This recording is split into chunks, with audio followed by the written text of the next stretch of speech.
परम पवित्र भगवध्वज माननीय कृष्णगिरी जिले जिला संघ चालक जी, कृष्णगिरी जिले जिला सह संघ चालक जी, அன்பார்ந்த स्वयं சேவர்களே, சகோதரர்களே, தாய்மார்களே, பெரியோர்களே, அனைவருக்கும் அடியனுடைய பணிவான வணக்கம்.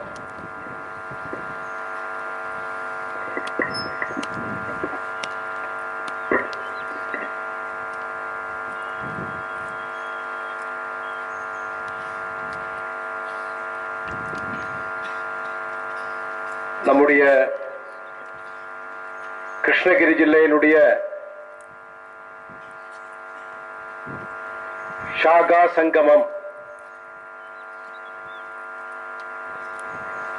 எப்படி பகவான் கிருஷ்ணனுடைய விஸ்வரூப தரிசனம் எப்படி மக்களுக்கு காட்சி கொடுத்தோமோ, பகவான் கிருஷ்ணன் அர்ஜுனருக்கு காட்சி கொடுத்தது மாதிரி அதே மாதிரி தமிழகத்தில் இருக்கக்கூடிய இல்லனா கிருஷ்ணகிரி ஜில்லையில் இருக்கக்கூடிய துரியோதனாதிகளுக்கு வந்து அப்போ துரியோதனனுக்கு காட்சி கொடுத்திருக்கு பகவான் கிருஷ்ணன். அதே மாதிரி தமிழகத்தில் இருக்கக்கூடிய கிருஷ்ணகிரி ஜில்லையில் இருக்கக்கூடிய மக்களுக்கு காட்சி கொடுத்திருக்கு சங்கம். சங்கத்தினுடைய விஸ்வரூப தரிசனம் சொல்லக்கூடியது இன்னைக்கு நாம கண்கொள்ளா காட்சியாக கிட்டத்தட்ட 64 ஷாகையினுடைய சேர்ந்து இருக்கக்கூடிய கிருஷ்ணகிரி ஜில்லையினுடைய ஷாகா சங்கமம் நாம நேரடியாக பார்த்து கொண்டிருக்கு. அதனுடைய சமாபன நிகழ்ச்சி தான் அது. நேற்றைக்கு வேற எங்க நடக்கும்னு தெரியாது. நேற்று காலையில வர நேற்று காலையில 10 மணிக்கு முடிவானது இந்த இடம். 10 மணியிலிருந்து வேலை துவங்கினது இன்னைக்கு மத்தியானம் கிட்டத்தட்ட 2-2:30 மணி வரை இந்த இடத்தை தயார் பண்ணி மேடை போட்டு மக்கள் வரக்கூடிய சுயம் சேர் வரக்கூடிய சூழ்நிலை உருவாக்கினது. கிட்டத்தட்ட ஒரு 20 மணி நேரத்துக்குள்ளாடி இந்த நிகழ்ச்சிக்கான ஏற்பாடுகள் இங்க இருக்கக்கூடிய காரியகர்த்தர்கள் சேர்ந்து பண்ணியிருக்கு. வேற எந்த அமைப்பினாலே முடியாது இந்த மாதிரி இருக்கக்கூடிய நிகழ்ச்சிகள் பண்றது. அது ராஷ்டிரிய சுயம் சேவ சங்கத்துக்கு மட்டும்தான் இந்த மாதிரி இருக்கக்கூடிய துணிச்சல் இருக்கு. எந்த சூழ்நிலையிலும் வேலை பார்க்கக்கூடியது சங்கத்தினுடைய சுயம் சேவர்கள். எந்த ஆபத்தான சூழ்நிலையிலும் வேலை பார்க்கக்கூடியது. அதுக்கு உதாரணம் தான் இன்னைக்கு நீங்க உட்கார்ந்து இருக்கக்கூடிய இடம். துணிச்சலாக 20 மணி நேரத்துக்குள்ளாடி நாம எந்த இடத்துல ஏற்பாடு பண்ணுமோ அந்த இடத்துல அனுமதி இல்லைன்னு சொன்னது பிறகு முடிவு. இது இருக்கக்கூடிய சுயம் சேவருக்கு தெரியாது. பல காரியகர்த்தர்கள், 100 கணக்கின காரியகர்த்தர்கள் கஷ்டப்பட்டது இன்னைக்கு இருக்கக்கூடிய நிகழ்ச்சி. ஆகையினால இது ஒரு வெற்றி திருவிழா. அப்படி நம்ம காரியகர்த்தருடைய தியாகம், சுயம் சேவனுடைய சுபாவம் சொல்லக்கூடியது, சுயம் சேவனுடைய குணம் சொல்லக்கூடியது. எந்த சூழ்நிலையிலும் வேலை செய்யக்கூடியவர்கள். உதாரணமாக 1975 எமர்ஜென்சி இந்திரா காந்தி இந்த நாடு ஆட்சி பண்ணி கொண்டிருந்தக்கூடிய இந்திரா காந்தி அம்மையார் சொன்னது, இந்த நாடு எமர்ஜென்சி, எந்த இயக்கமும் இயங்க முடியாது. அது திராவிட கழகமா இருக்கலாம், டிஎன்கே இருக்கலாம், கம்யூனிஸ்ட் இயக்கமா இருக்கலாம், ராஷ்டிரிய சுயம் சேவ சங்கமா இருக்கலாம், RSS இருக்கலாம். பல்வேறு 100 கணக்கின இயக்கங்களை தடை செய்யப்பட்டது. ஆயிரக்கணக்கின மக்கள், 10,000 கணக்கின மக்கள் ஜெயில உட்கார்ந்து இருக்கு. அந்த நேரத்தில் தமிழகத்தில் இருக்கக்கூடிய சங்கத்தினுடைய வேலைன்னு சொல்லக்கூடியது 150-200 இடங்கள் மட்டும்தான் ஷாகா. இன்னைக்கு நம்முடைய ஜில்லையில 80 ஷாகா இருக்கு. ஆனா அன்னைக்கு தமிழ்நாடு முழுவதுமாக 150 ஷாகா தான் இருக்கு. அந்த ஷாகையில் இருக்கக்கூடிய சுயம் சேவர்கள் எமர்ஜென்சிக்கு எதிராக போராடணும். அகில பாரதத்தில் இருக்கக்கூடிய அதிகார சர்க்காரி வாட்சி சொன்னது, எமர்ஜென்சிக்கு எதிராக சுயம் சேவர் வழங்கி போராட வேண்டும். அரெஸ்ட் வரிக்க வேண்டும், ஜெயிலுக்கு போக வேண்டும். அப்ப தஞ்சாவூர் ஜில்லையினுடைய காரிவாஸ், அவருடைய பேரு ராமரத்னம், கவர்மெண்ட் ஸ்கூல் டீச்சர். அவருடைய வீட்டம்மா 2 ஆண் குழந்தைகள். வீட்டம்மா மனநோயாளி, மனநிலை பாதிக்கப்பட்ட அம்மா. அந்த 2 குழந்தைகளுக்கும் மூல வளர்ச்சி இல்லை, சொந்தமா செயல்பட முடியாது, சொந்தமா குளிக்க முடியாது, டாய்லெட் போக தெரியாது, சாதத்தை ஊட்டி கொடுக்க வேண்டிய சூழ்நிலை. அவருடைய வீட்டம்மாவுடைய நிலைமை அது, 2 குழந்தைகளுடைய நிலைமை அது. இதுதான் குடும்பத்தினுடைய சூழ்நிலை, பரிதாபகரமான சூழ்நிலை. ஆனால் சங்கத்திலிருந்து மேலிருந்து கட்டளை கிடைத்தது, என்ன பண்ண வேண்டும்? போராட வேண்டும். போராடணும், ஜெயிலுக்கு போ. ஜெயில போனால் ஒரு 15, 20 எவ்வளவு நாள் இருக்கும்னு தெரியாது, பல வருடங்கள் கூட ஆகலாம். ஆனால் அவரை முடிவு பண்ணது சங்கம் சொல்லி இருக்கு, நான் முடிவெடுக்கிறோம், நான் ஜெயிலுக்கு போறோம். இந்திரா காந்தி கோ பேக், இந்திரா காந்தியுடைய ஆட்சி ஒழிக, அப்படி கோஷம் போட்டு தஞ்சாவூர் பகுதியில் போனது. தனி மனிதராக போலீஸ் அரெஸ்ட் பண்ணது, ஜெயிலுக்கு கொண்டு போனது. 17 மாதங்கள், 17 மாதங்கள் ஜெயில் இருந்தது. 17 மாதத்துக்கு உள்ள இருக்கும் போது தன்னுடைய வீட்டம்மா, தன்னுடைய குழந்தை, குடும்பத்தினுடைய சூழ்நிலை என்ன கவலையே படல. காரணம், என்னுடைய குடும்பம் முக்கியமில்லை, இந்த நாடு முக்கியம். இந்த நாடை காப்பாற்ற வேண்டும், இந்த நாடு இருக்கக்கூடிய மக்களை காப்பாற்ற வேண்டும், அரக்கருடைய ஆட்சி ஒழிக்க வேண்டும். திருப்பி வந்து பார்க்கும் போது 17 மாதங்கள். சகஜமா RSS இருக்கக்கூடிய சுயம்சேவர்களுடைய வீட்டு போய் உதவி பண்ண முடியாது.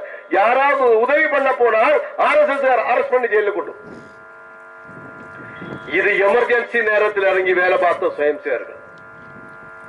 கஷ்டமான சூழ்நிலையில் கூட இறங்கி வேலை பார்க்கக்கூடிய தன்மை இது இன்னைக்கல்ல, 1925 தொடங்கினது.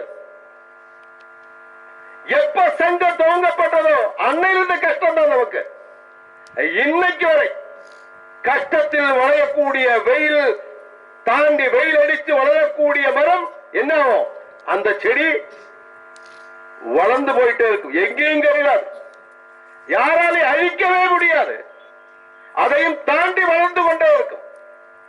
ஆகையினால சங்கத்தினுடைய 100ஆண்டு விழா, இது 100வது ஆண்டு விழா கொண்டாடும் போது அப்போ சங்கத்துக்கு கஷ்டம் இருக்கு.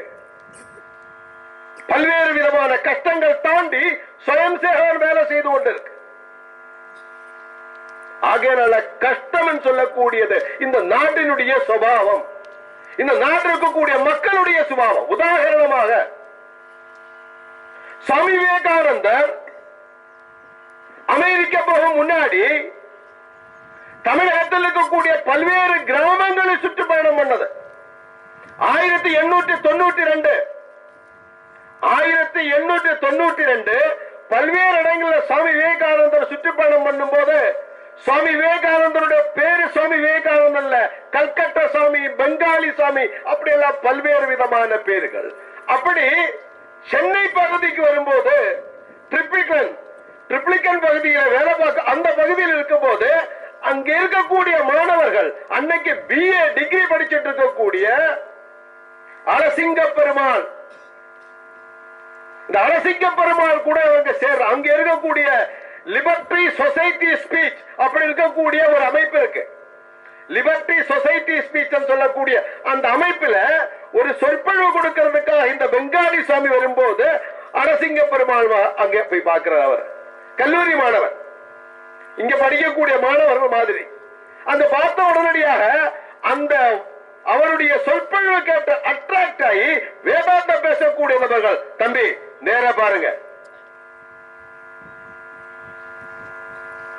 அதனால அந்த வேதாந்தத்தை கேட்டது பிறகு அவர் பார்த்த மாத்திரையிலேயே அவர் கூட சேர்ந்துட்டார்.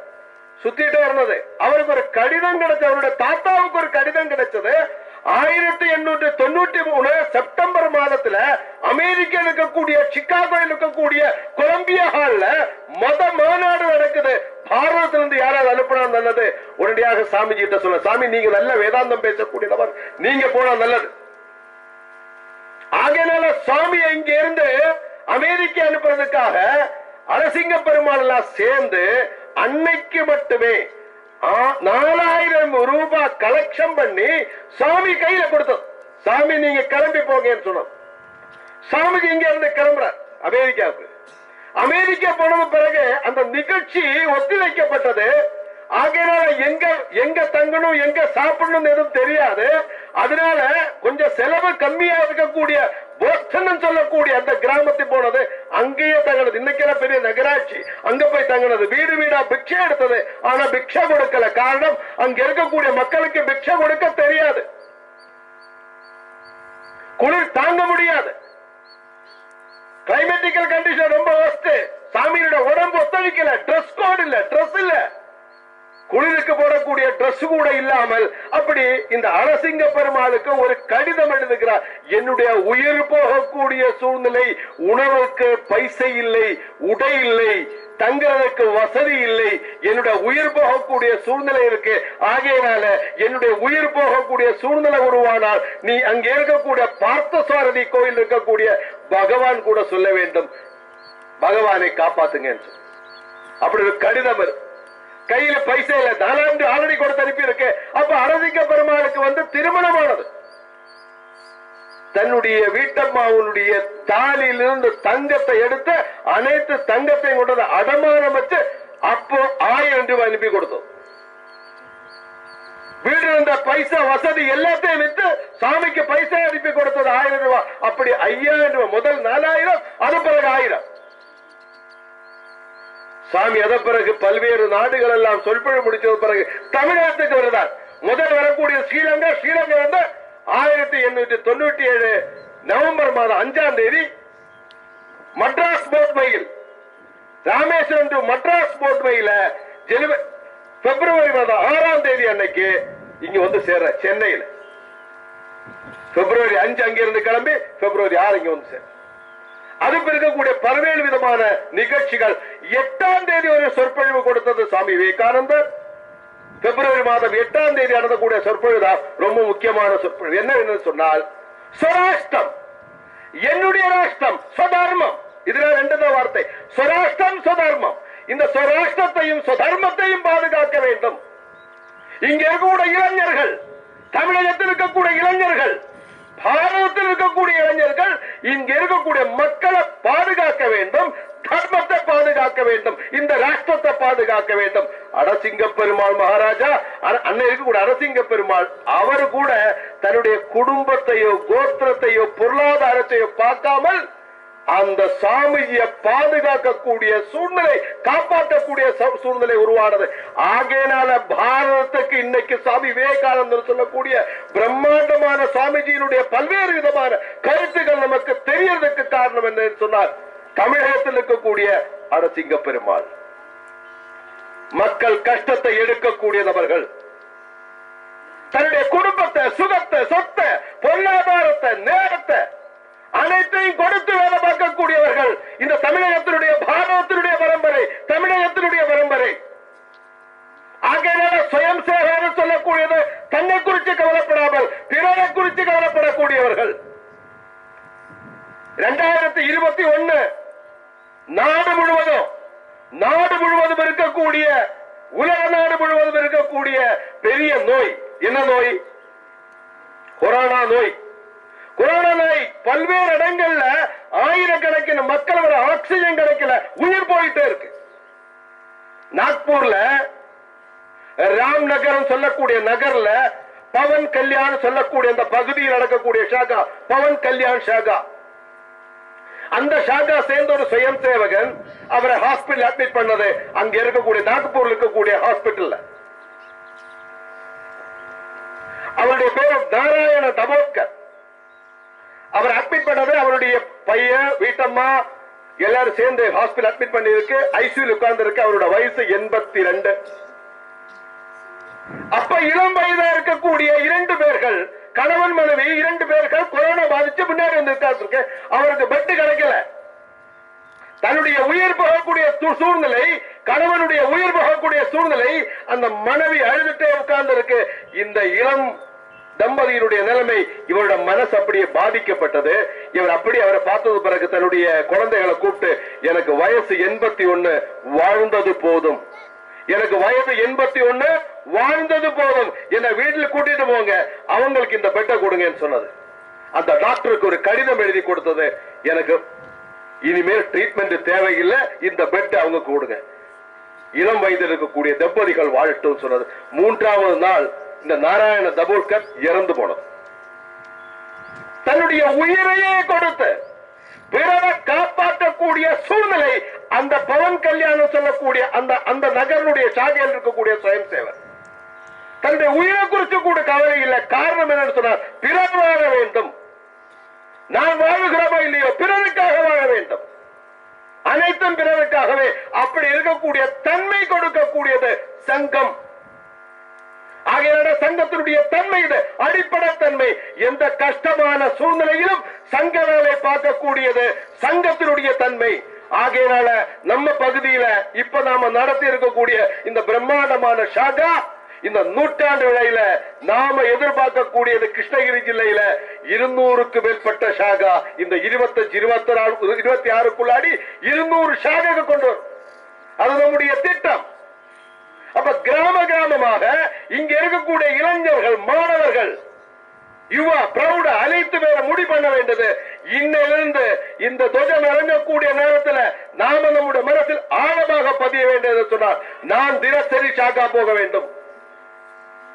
என்னுடைய பகுதியில் ஷாகா இல்லைன்னு சொன்னார், தினசரி நடத்துவதற்கான ஏற்பாடு இங்கே இருக்கக்கூடிய மக்கள் பண்ண வேண்டும். என்னுடைய கிராமத்தில் ஷாகா நடந்துட்டு இருக்கா இல்லையான்னு உறுதிப்படுத்த வேண்டிய பொறுப்பு இங்க இருக்கக்கூடிய பெரியவர்களுடைய பொறுப்பு. நம்முடைய பகுதியில சங்க வேலைக்கு ஆதரவான சூழ்நிலை, நாடு முழுவதும் ஆதரவான சூழ்நிலை, தமிழகத்திலும் ஆதரவான சூழ்நிலை உருவாக்க வேண்டும். சங்க வேலையை உயர்த்த வேண்டிய பொறுப்பு நம்முடையது. ஆகையினால சங்க வேலைக்கு நேரம் கொடுத்து வேலை பார்க்கக்கூடிய காரியகர்த்தர்கள் இங்க புதுசா பொறுப்பெடுத்திருக்கக்கூடிய அனைத்து பேருக்கு வாழ்த்துக்கள். என்ன சொன்னால், நாம அதிகமாக வாரத்தில் 4 நாளுகள் பிரவாசம் பண்ணக்கூடியது. வாரம் 4 நாள் பிரவாசம் பண்ணி கிராம கிராமமாக ஷாகா ரீதியான வேலை, சங்க வேலையை வளர்த்த வேண்டியது நம்முடைய பொறுப்பு. நமக்கு தகுதி உருவாக்க வேண்டும். எனக்கு தகுதி இருக்கிறதுனால ஜில்லா காரியமாக, எனக்கு தகுதி இருக்கிறதுனால பிராந்த பிரச்சாரம் இல்லை. இந்த தகுதியை உருவாக்க முடியும். என்னால இந்த தகுதியை உருவாக்க முடியும். ஆகையால சங்கம் எனக்கு பொறுப்பு கொடுத்திருக்கு. முக்கிய சிக்ஷக் பொறுப்பு, கட்நாயக பொறுப்பு, கண்ட காரியவாக, கண்ட சங்கச்சாலர், ஜில்லா சங்கச்சாலர், அப்படி பல்வேறு விதமான பொறுப்புகள். எதுக்காக சொன்னால், இந்த தகுதி உயர்த்தி இந்த வேலையை கிராம கிராமமாக ஷாகா ரீதியான வேலை கிராமம் கிராமமாக கொண்டு போய் சேர்க்கிறதுக்காக வரக்கூடிய நாளுகள் சங்க வேலையினுடைய ஆதிக்கத்தை கிராமத்தில் செலுத்த வேண்டும். அனைத்து இந்துவனுடைய மனதிலும் ஆழமாக சங்க வேலை கொண்டு போய் சேர்க்க வேண்டும். ஆகையால நம்முடைய மனநிலை நேரம் கொடுக்க வேண்டும். தினசரி ஷாகா போக வேண்டும். தினசரி ஷாகா போகக்கூடிய மனநிலை உருவாக்க வேண்டும். தினசரி நாம எங்கே ஒரு இடத்துல இப்படி ஒரு காட்சி கொடுக்கிறது மட்டுமில்ல, இந்த காட்சி நம்முடைய கிராமங்கள் நடத்த வேண்டும். தினசரி கிராம கிராமமாக இந்த ஷாகா வேலையை கிராம கிராமமாக கொண்டு போய் சேர்க்கிறதுக்கு நமக்கெல்லாம் அன்னை ஆதிபராசக்தி, அன்னை பாரத மாதா சக்தி கொடுக்க வேண்டும் என்று சொல்லி முடிக்கிறோம். நன்றி, நமஸ்காரம்.